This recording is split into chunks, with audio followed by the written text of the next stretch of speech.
সক্রিয় দক্ষিণ পশ্চিম মৌসুমি বায়ুর প্রভাবে রংপুর, ময়মনসিংহ ও সিলেট বিভাগের অনেক জায়গায় রবিবার সন্ধ্যা 6টার মধ্যে অতি ভারী বর্ষণ হতে পারে।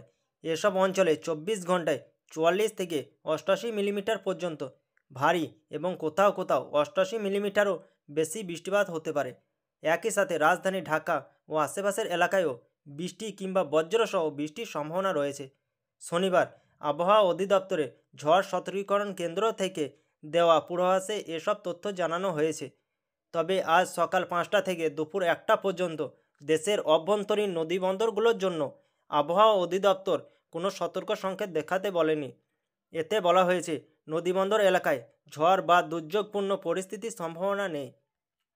অন্যদিকে ঢাকা ও আশেপাশের এলাকার জন্য আজ সকাল 7টা থেকে পরবর্তী 6 ঘন্টায় আবহাওয়ার পূর্বাভাসে বলা হয়েছে আকাশ আংশিক মেঘলা থাকতে পারে, সেই সঙ্গে হালকা থেকে মাঝারি ধরনের বৃষ্টি বা বজ্রসহ বৃষ্টি হতে পারে।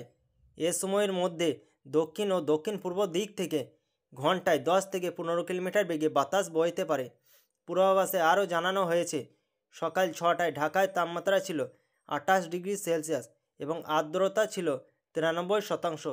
গতকালের সর্বোচ্চ তাপমাত্রা ছিল 30.6 ডিগ্রি সেলসিয়াস এবং আজকের সর্বনিম্ন তাপমাত্রা 27 ডিগ্রি সেলসিয়াস রেকর্ড করা হয়েছে। গত 24 ঘন্টায় ঢাকায় 23 মিলিমিটার বৃষ্টিপাত রেকর্ড করা হয়েছে বলে জানানো হয়েছে।